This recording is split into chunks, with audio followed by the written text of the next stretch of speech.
Hello and welcome to Spotlight On, a production of 23 Media Ventures. I'm your host, Lawrence Purrier. Today the spotlight shines on Kerry O'Brien and William Robin, co-authors of the book On Minimalism, documenting a musical movement from University of California Press. Before we get to that, I want to let you know that we have the first of a small line of Spotlight On collectibles available at spotlightonpodcast.com/store. Just in time to treat yourself or someone you care about to a gift this upcoming holiday season. Have a look. Philip Glass, Steve Reich, Terry Riley, and LaMonte Young are stereotypically described as the big four of minimalism in music. While On Minimalism does nothing to undermine or belittle their pioneering and important contributions to the form, the authors widen the aperture to show a broader scope to the music, from its beginnings in the psychedelic counterculture through its present-day influences on ambient jazz, doom metal, and electronic music. The book encompasses figures as diverse as Yoko Ono and Brian Eno, John and Alice Coltrane, Pauline, Oliveros, and Julius Eastman, as well as many other well and little-known names and subgenres. There's also a much-due focus on the contributions of women, people of color, and LGBTQ+ musicians. I loved this book, and I think listeners to this podcast will as well. As for the authors and today's guests, Kerry O'Brien is a writer and musicologist who teaches at Cornish College of the Arts here in Seattle. William Robin is Associate Professor of Musicology at the University of Maryland School of Music. And now, Kerry O'Brien, William Robin, on Minimalism.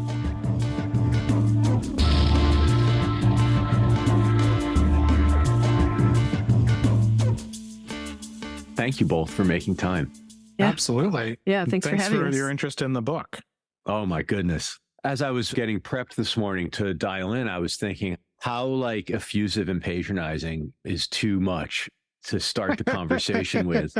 And so, well, I think what I would like to say is, first of all, it's so exciting that this topic was taken on in such a serious manner. But I also so loved the scope and the ambition of the book. Yeah, it's such a great sort of expansive journey. Just for the benefit of listeners who may not have come across the book yet, the appendix with the playlist material or the recommended listening is just phenomenal as well. And I'm sure I did what lots of other people did, which was tried to put as much of it into a Spotify playlist as possible. Was actually very surprised at how much of what I would consider important music from the genre or from this field is actually not available on Spotify. And I wonder, just as an opening salvo, do you have any thoughts or impressions as to why that is, especially in a world where pretty much everything's available? One problem is that one of the big four minimalists, LaMonte Young, is very resistant to sharing recordings and has been for decades. So you're not going to find any of his music, which is some of the foundational minimalism recordings. You can find them sometimes on YouTube. There are bootlegs that float around. Only very recently, actually, is he have a Bandcamp page. So there are some recordings there. I would also just add that some artists are really resistant to Spotify and they don't want their music there. It speaks to, I think, a larger kind of dichotomy that emerges in the history of minimalism, which is you have in the 60s, when this art form begins to really emerge and develop, you have everyone is focused primarily on the live experience. You know, it's coming out of this idea of music as an environment, which is what Young is so wrapped up in, but also Riley and Glass and Reich in different ways. And so it's about these ensembles that they're creating and this live kind of immersive experience, the sound of this music in the rooms it's being conceived. And then you have composers who head in a more kind of musical works type direction, Reich and Glass being the most representative examples. And for them, it makes total sense to create a piece for an ensemble and have it be recorded and released. And that's what they've been doing now for decades. And then you have other figures in the world of minimalism that cling more to this experimental ethos where perhaps the recording captures something, perhaps it is a document of something, but it is not necessarily the musical work. And so synonymous with that, I think, is a resistance generally towards recording. And then also the fact that you can fully curate, there are many playlists that tell the quote unquote history of minimalism, but that is that more kind of mainstream history that draws on those figures who have placed themselves in this more kind of recorded mainstream commercial / classical position. And only in the last couple decades have you seen some of these more underground figures from the 60s begin to have both kind of scholarly credit where it's due, but also a lot of re-releases on vinyl. There are a bunch of important labels going back to the 1990s, early 2000s, like Table of the Elements, but also Unseen Worlds. There are a couple others. What's the one, Kerry, the Brooklyn one that does the live? Blank Forms, that are re-releasing this music and bringing it back into circulation. And that's kind of part of this just internet culture where things are becoming more and more available, although not necessarily on Spotify, which in many ways is for the betterment of those artists. Yeah, that makes a lot of sense. I'm curious to understand from each of you, also sort of by way of prefacing the conversation, I wonder if you each might tell me a little bit about your engagement with, it's hard to say with this music because of the scope of how you contextualize the movement, but the intention behind the question is to understand a little bit about how you came to this. And I wonder if you could each, maybe Kerry, if you wanted to jump in first, tell me a little bit about how you came to this. Yeah, so I'm trained as a percussionist, and the music of Steve Reich, one of the big four composers, and one of the composers I specialize in his music.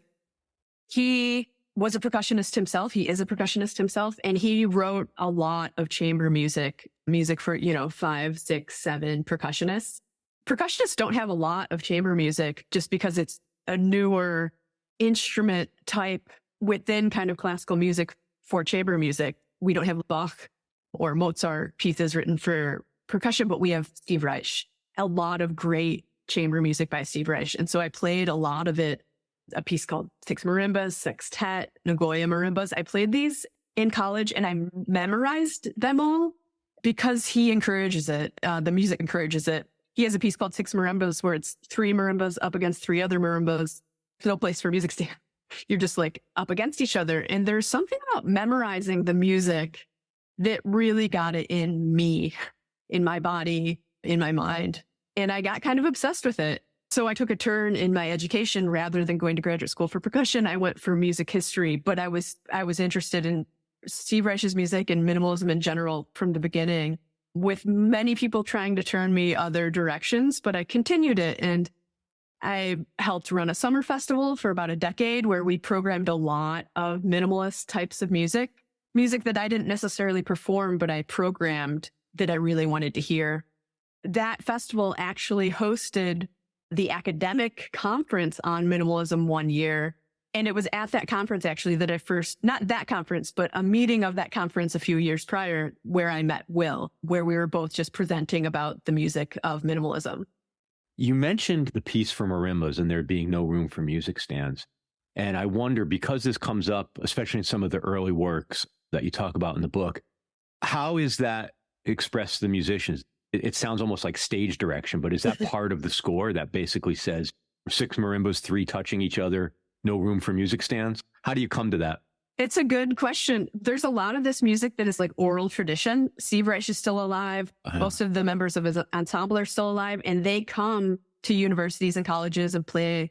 There's so much actually that is not written down, and people will say, oh no, Jim Price said do it this way, or Russell Hartenberger said do it this way, members from the original ensemble.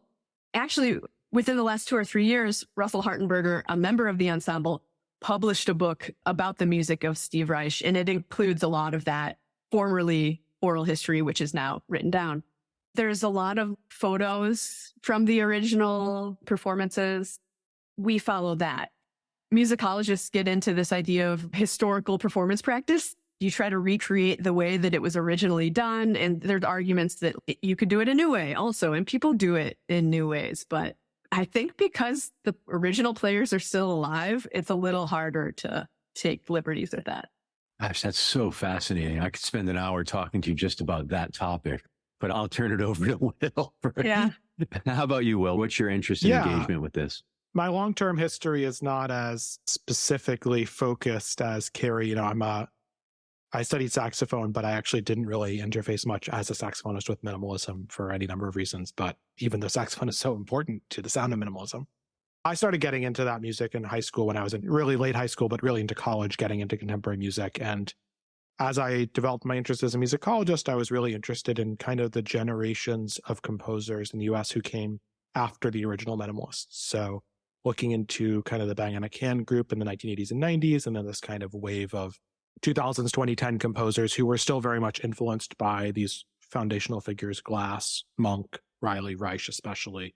I ended up writing a dissertation on this quote unquote indie classical scene group of then young composers around New York around 2005, 2010 or so, and ended up writing my first book on Bang on a Can, which was very much dealing with kind of what happens to the legacy of minimalism as a sound, but also as a kind of set of institutional circumstances after 1980 and into the kind of turn of the 21st century moment.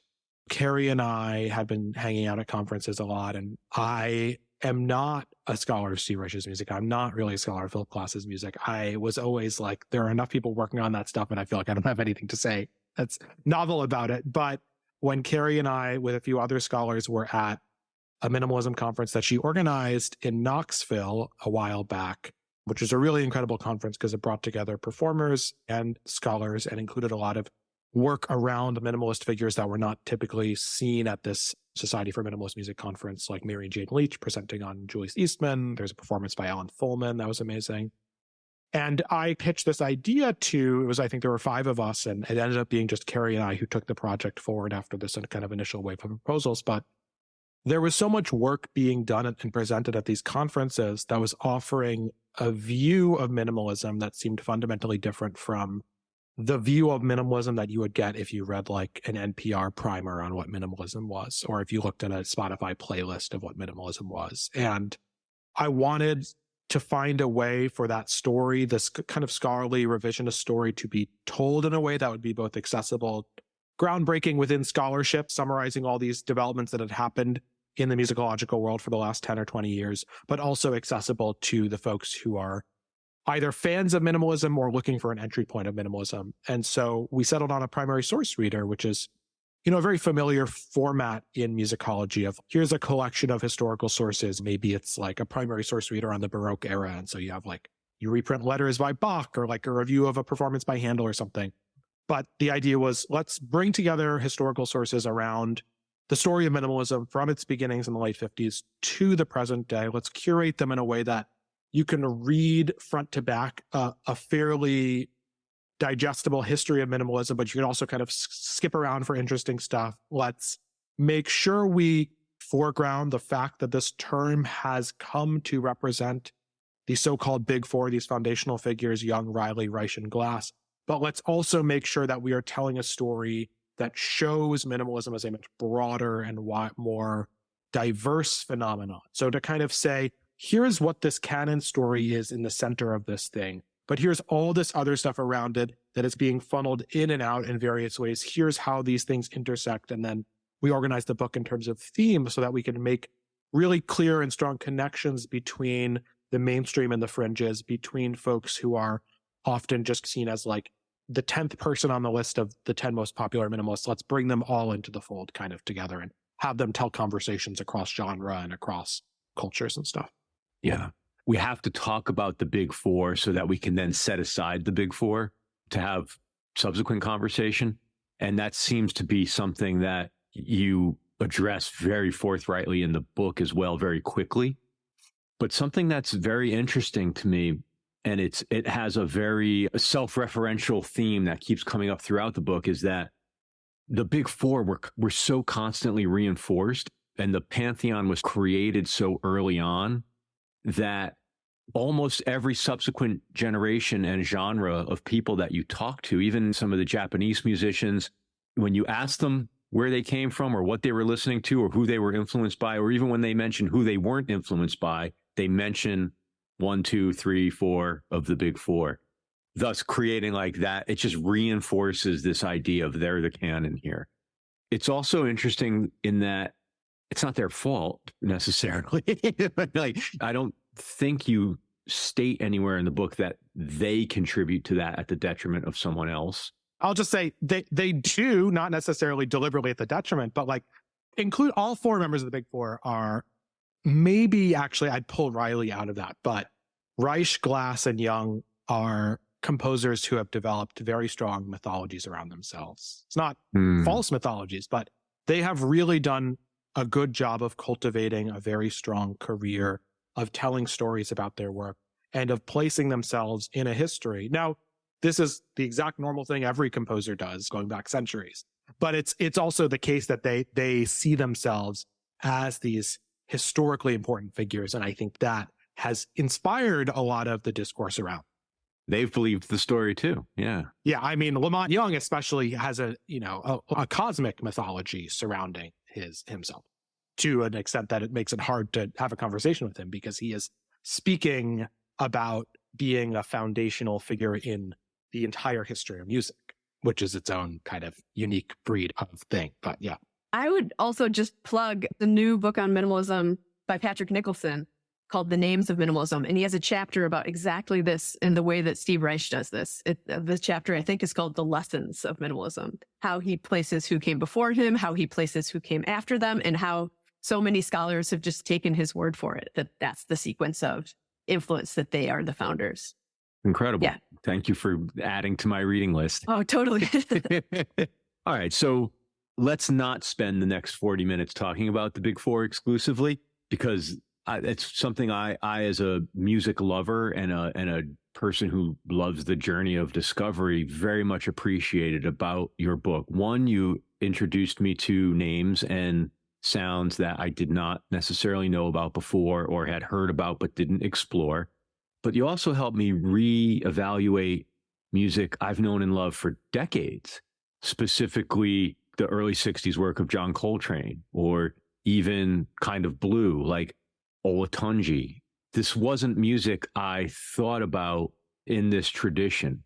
I guess I knew that the figures were adjacent because geographically they're near each other and they're in the arts community and they're bumping into each other.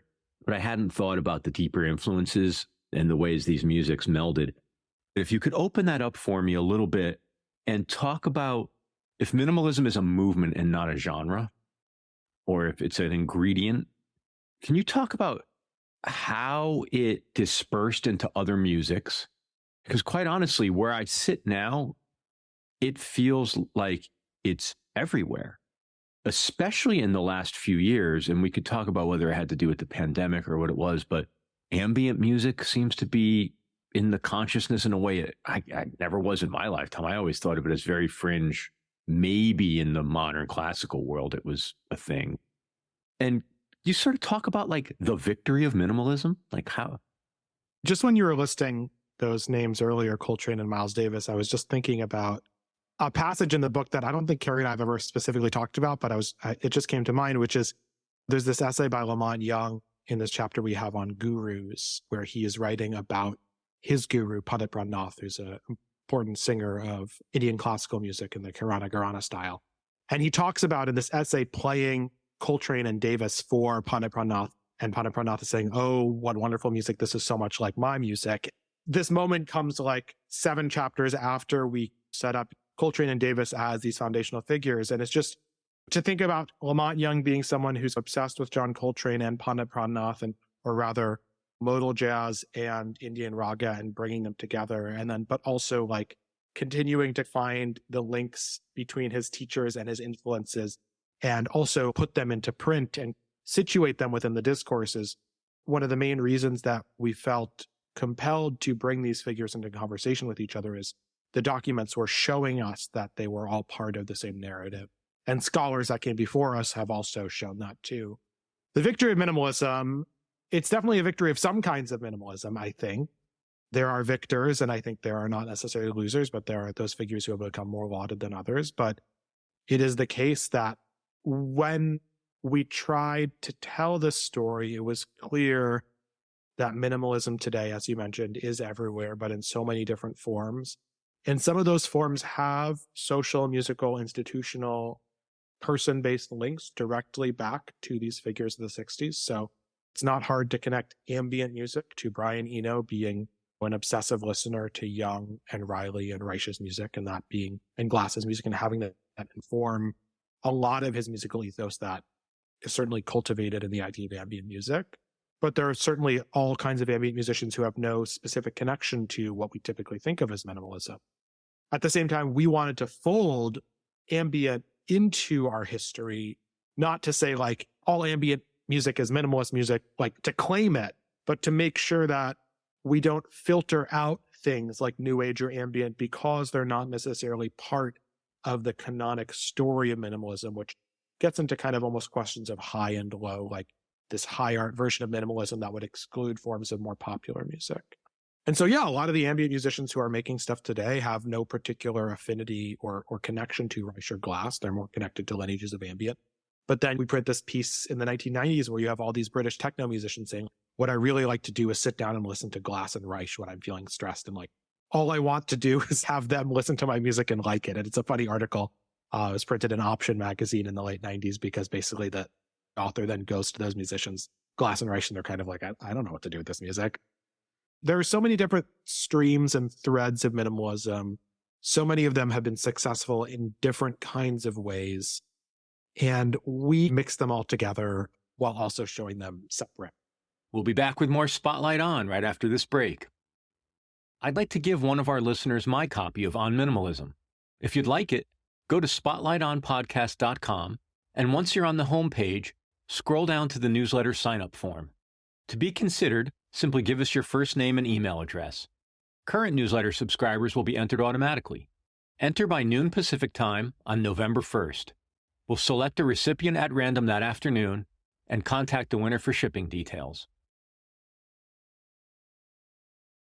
And now, back to Spotlight On.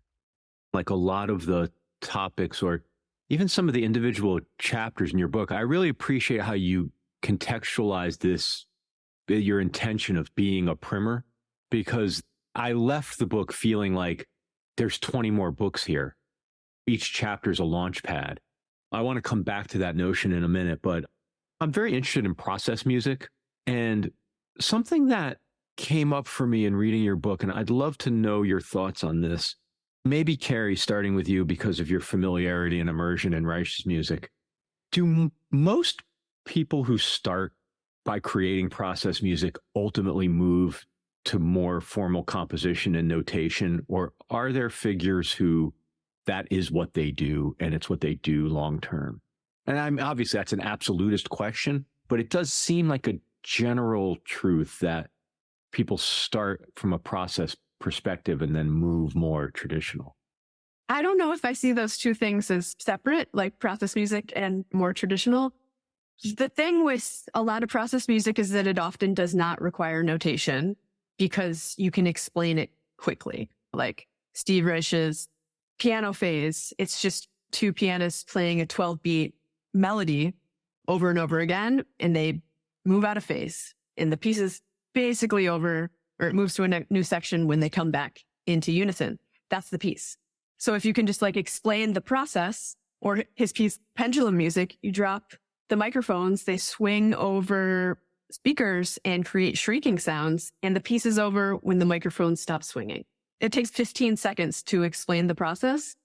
And so you can create process type music without knowing musical notation, without being a musician. And there's plenty of people within just like the art world that created what some people would call like sound sculpture.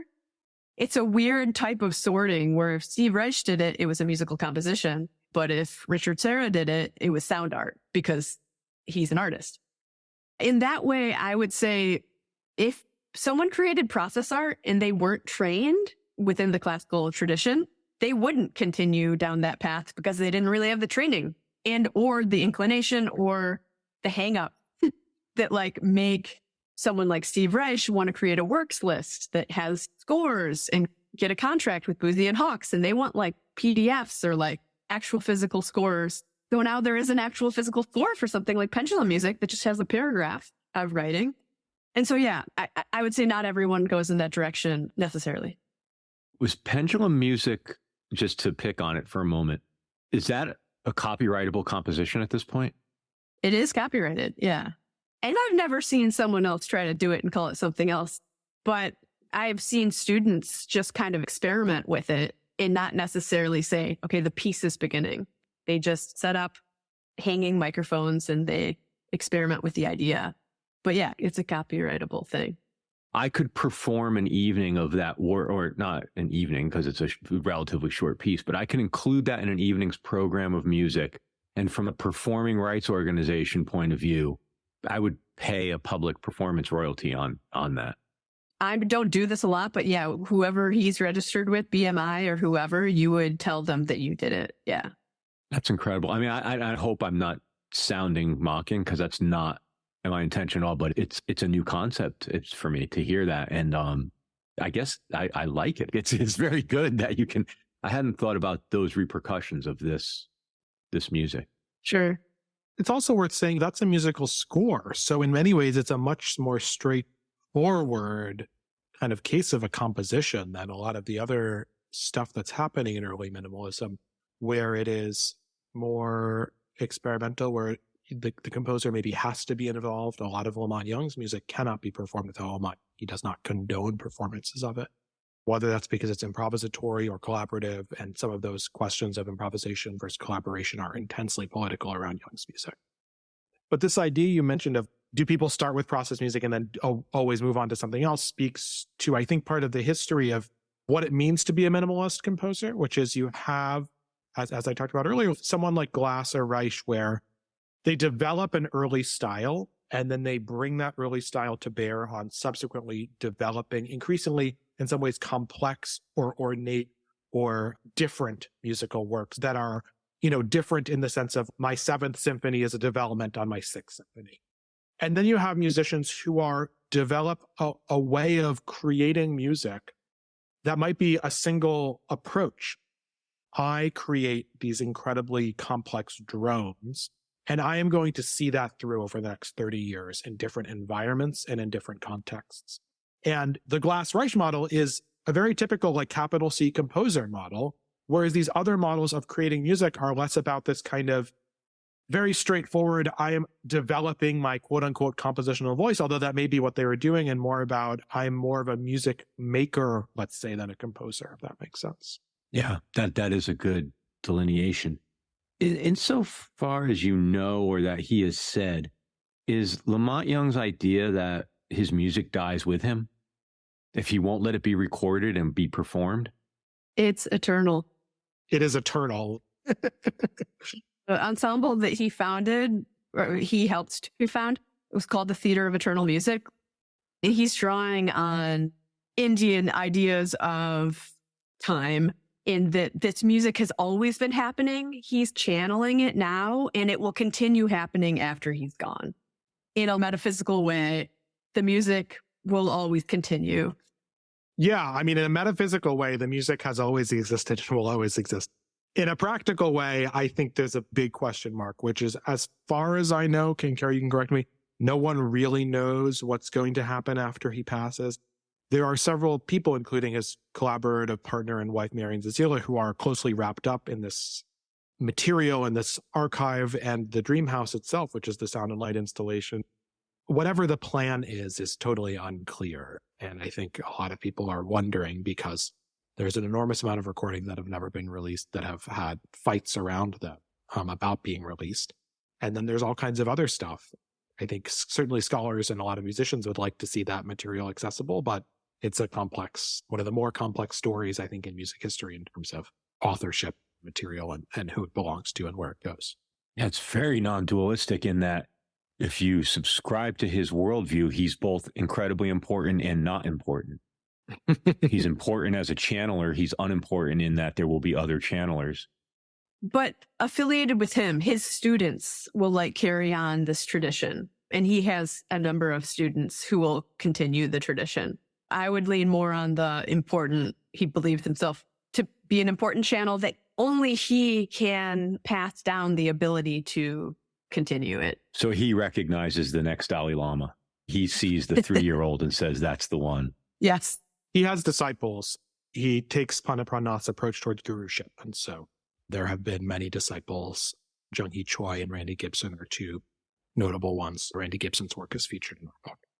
But I was just going to quickly say, Terry Riley is also a disciple of Pandit Pramnath. And Terry Riley also has disciples. He's in Japan now, and his disciples are there. He's teaching now in Japan. It's like any kind of guru lineage. There's different branches to the tree. there's definitely schisms. I don't think we can speak so much to the discipleship question in terms of schisms, but there's this long ongoing conflict between Young and several of his collaborators from the Theater of Eternal Music, John Cale and Tony Conrad in specific, around the release of their works, around this question of, was this ensemble in the 60s that was performing together essentially a chamber group that LaMonte Young wrote compositions for, as Young and Zaziela believe, or as Conrad and Cale believe, was this a kind of collaborative improvisatory ensemble creating drones together? And depending on which side you take, that would affect how you perceive what this ensemble was and what the recordings are. So it speaks to, it's one of the fundamental disputes in the history of minimalism that Brandon Joseph, who has a great book on Tony Conrad, and also Patrick Nicholson have litigated. We touch on it briefly in our book. But again, it is part of this story of basically like, what is minimalism? Is minimalism a bunch of composers creating musical works, or is minimalism a bunch of musicians coming together to collaboratively realize sonic environments in some way? I talk about this topic in the context of my conversations with other instrumental musicians, especially those right now who are living at the intersection of electroacoustic music, where jazz and electronics are meeting, or improvisational music and electronic music are coming together. And there's some amazing movements around the world, especially in Western Europe, that are playing in this area.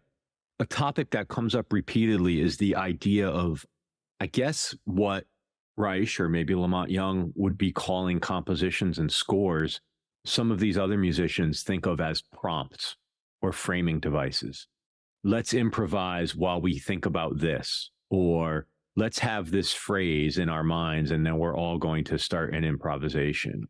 And those are very different conceptual, compositional, but legal and copyright frameworks.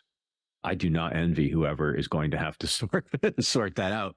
And it's not going to be, I mean, touch wood, it's not decades away. Like we're gonna live to see how that resolves or devolves into conflict. And it's going to be, there's actually opportunity for like landmark legal precedent in all that.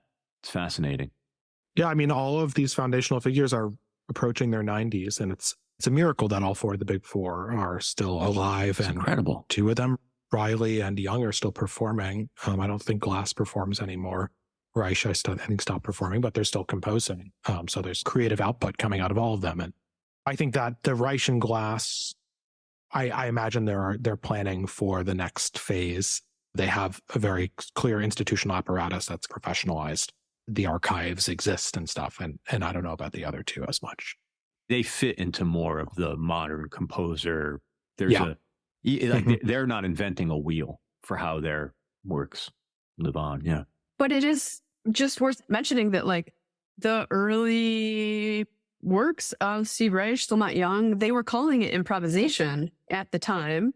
Steve Reich has pieces he has a piece called Improvisations on a Watermelon, using this particular figure. And there's a book collection called Rethinking Reich, and there's a great chapter in there about Steve Reich's change from calling what he was doing improvisation to calling what he was doing composition. And he's not alone in doing it, but it's a way that like improvised music, often categorized as jazz, and classical music or notated music, often categorized as classical, kind of gets sorted in a way that like we actually tried to put back together, especially in the improvisation and experimentation chapter. It's just semantics half the time. Like it's just different vocabulary for different genres, but not necessarily different sounds.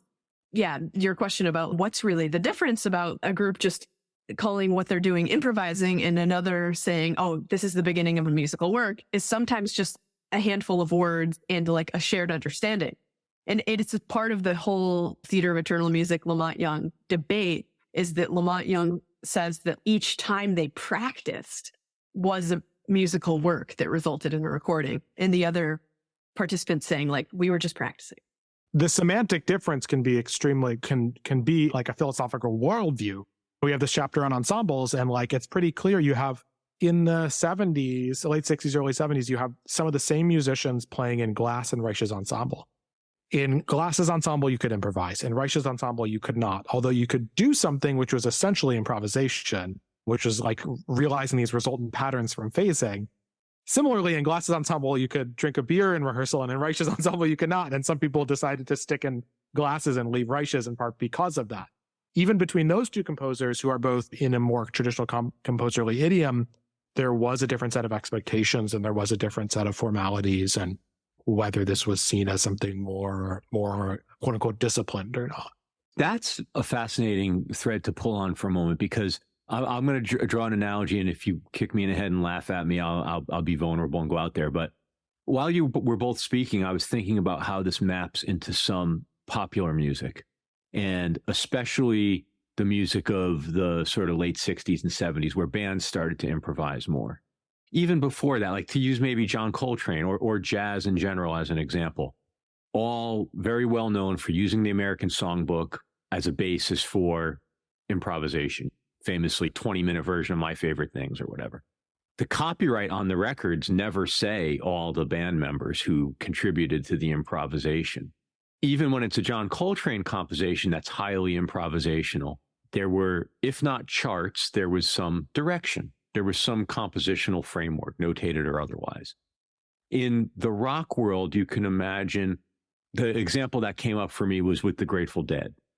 There are songs that are very much like in the jazz example. It's a song that was written that has a beginning and an end, and the middle is free form. They're never attributed to the full band. But there are also instances where there are pure improvisational pieces that every band member sits on the copyright. Now, I understand you do that when you're in a multi-decade relationship to keep everybody happy. But there's also an honesty in that that's very interesting. I guess what you're saying and what we're talking about here is that there's no formal delineation. It's a matter of ethics and respect and interpersonal relationships and self-regard, self-importance. Sometimes musicians are hired hands who are executing your vision. Other times they're full artistic collaborators. It's very hard from the outside to really remark on that. Or it's easy to remark on it, but it's hard to know. You have musicians in Glass's ensemble, Joan LaBarbera and Dickie Landry, the saxophonist. Joan LaBarbera's the vocalist too. They did it because it was a good gig. Glass had this kind of strange arrangement where he basically made it a full-time group so they could, when they weren't touring, they could collect unemployment. So it was basically a year-round job. Several of the musicians had their own musical things that they would develop on their own. Joan LaBarbera was doing all kinds of different stuff in this period as a composer and as a musician. Landry was recording his own stuff as a saxophonist and composer. When you work with someone who by the 1970s is as famous as Philip Glass, like it's steady work and it's good work and it's creatively fulfilling as a performer. And then you have the opportunity to do your own stuff. And that's the case if you look at Glass or Reich's ensembles now, that they're comprised of musicians who have their own artistic worlds as composers or musicians on the side as well. Yeah. I'd also add Joan LaBarbera played both in Glass's and Reich's group. She also wrote the foreword to our book, which is a beautiful essay. Her experience in Steve Reich's ensemble was that when she was doing this thing that was like improvisation, but not called improvisation, she was creating basically like through the repetition of the same pattern played by many people out of sync. These patterns result in the atmosphere, and a singer can pick them out. It's like nobody is actually playing the pattern. It's resulting from the mix. And she would sing these resulting patterns. And she said to herself, wait a second, I'm composing here because these things get written down and then they happen over and over again. And it's like exactly that issue that made her in part quit the group and also step out as a composer herself. It's when she started releasing her own music under her own name is when she said, wait a second, by performing, I'm actually composing already, but not getting the credit. There's a lot I wanted to talk about in terms of other genres that you bring up throughout the book or other movements, be it disco or the downtown New York scene. You touched a little bit on ambient and new age, but that's all really to me a proxy for the human diversity that I think, if not at the heart of the book, is certainly in the soul of the book. Maybe we short circuit some of those specific genre conversations and move right to the people and talk a little bit about, I mean, listen, it's pretty explicit. The big four are four big white men of a certain generation. And like all that is explicit and implicit in that. But that's just like musically, that's not the beginning and end of minimalism, nor is it demographically. I don't even know how to frame or to get more specific with the line of questioning beyond introducing the topic.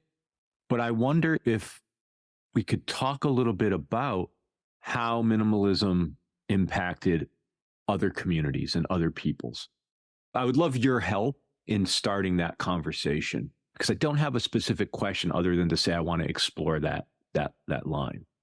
In the month or so after our book came out, I remember there were two different people on Twitter who asked a question along the lines of like, what is your favorite minimalist composition?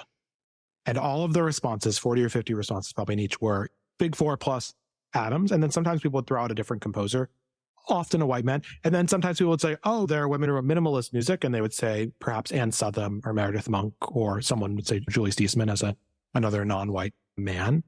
What was clear about that framing is that there is a way to tell a more diverse story of minimalism as a compositional style in which you include other minimalist composers like Anne Southam.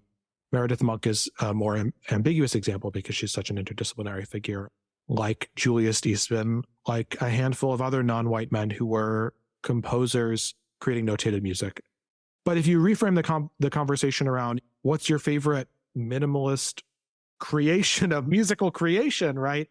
And that was one of the ways that we reframed things, was if we move beyond this question of quote unquote capital M minimalist, capital C composition, then we can again understand minimalism as much broader than it was, but also begin to bring in the kind of racial, gender, sexuality, diversity that we want to see in a book like this, but also should see in a music book like this, because we want to blow up this kind of more narrow notion of minimalism. And so a lot of that intellectual labor of moving minimalism beyond this history of composition was done by other scholars. The incorporation of John Coltrane really comes from the fact that Georgie Lewis has made the argument that so many of these figures viewed Coltrane as an influence, but he's always seen as an influence on, not a minimalist himself. And so that helped us make that kind of rhetorical shift to move into the worlds of no wave rock and kind of post rock and performance art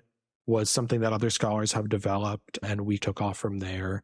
As we were doing this project, we have this giant Google Drive folder where we had basically names of everyone we could think of who was either called a minimalist or was doing work that really touched in some way the world of minimalism. Someone like Alice Coltrane, who wasn't necessarily grouped as a minimalist in her life, but was grouped as part of a trance music movement or a kind of a global drone movement or something like this. And then we gathered all the documents we could for all of these different, 100 names, and wanted to make sure as we were putting these documents together that we were not just featuring white guys. But Kerry, you can speak more to this. Yeah. Another way that we went at this is that we could have created a source reader, like a book of documents completely filled with profiles from like the New York Times, the New Yorker, the Village Voice. And many historians have told the history of minimalism that way, primarily consulting New York-based mainstream media. Or well-known alt media like the Village Voice, right? True, yeah. But always kind of New York-based. And part of what we did was, as a source reader, we were trying to access different kinds of documents and documents from different places that featured different communities as a way to tell different stories. And so like our interview with Meredith Monk comes from the feminist magazine Miss. The interview with Alice Coltrane comes from Essence magazine, the Black women's magazine. There's a piece on Laraji, the ambient musician, in the journal The Black American. And part of our argument is that you're going to keep telling the same stories if you keep accessing the same historical documents. And so maybe if we create a book full of documents from different communities and different places, like the Chicago Reader or the Ithaca News, maybe we can start to kind of, hear other voices. Something that was really cool about the examples you cited with Essence and Miss was how actually great both of those pieces were. I appreciate there might be something patronizing in that comment, but it's more of my own ignorance. I didn't understand the level of discourse that was going on. By the way, just the fact that Alice Coltrane was in Essence, there was a point in time in America where Alice Coltrane could be in a magazine so popular. Well, and the Vogue description of LaMonte Young is one of my favorite ever articles about LaMonte Young. And it's Vogue magazine, and it's great. Similarly, we have Glamour magazine with this little review of the first record of Vinci, and just the way that they describe it is great. Like, it's a really great description, and it adds something that we don't necessarily think of when we think of Vinci, both that it was reviewed in Glamour magazine and that it was reviewed under review of a Beatles album, and just the language that the writer Janet Rotter is using to describe it is so rich and textured and different from the very frequently reprinted review of the premiere of Vinci that the San Francisco Chronicle, for example, printed.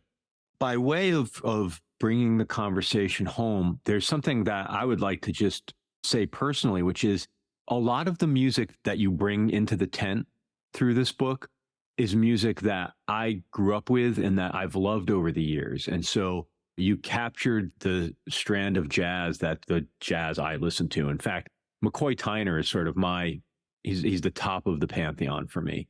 To have an opportunity after all these years to go back and rehear McCoy's music in this context was like, it was a gift. The downtown no wave music, that's something that was a massive influence and had a lot of impact on me. As sort of a fan of that, I knew the concentric circles went into what I would call like the serious music world, but that combination of like high and low, that music always has represented to me, where the punks would go to a classical show at night or something like that. I think that for a fan of mid-late 20th century music in almost any genre, to have Donna Summer show up in this book, again, I understood the lineage she was coming from, but for someone maybe who didn't, it's fun. It's a fun read. I'm very grateful for it. So thank you. And I appreciate your time. Thank you so much for those words. Yeah, that's like exactly why we made the book. So Yeah. That's an amazing, that feels very good in my soul to hear. Good. It's funny. Every once in a while, a piece of work comes along that I feel like it was like target marketed for my mind. It's like I had the first time I remember having that experience was a long time ago, sitting in the movie theater by myself, going to see The Big Lebowski. And I was like, how did this movie get made? Like, was I in the pitch? Did they say there's this one person this movie's for? And that's how I felt about this book. I felt like this was the book that I didn't know I needed, but I'm so happy to have. So thank you. Thank you for this conversation. Thank you so much, Kerry O'Brien and William Robin.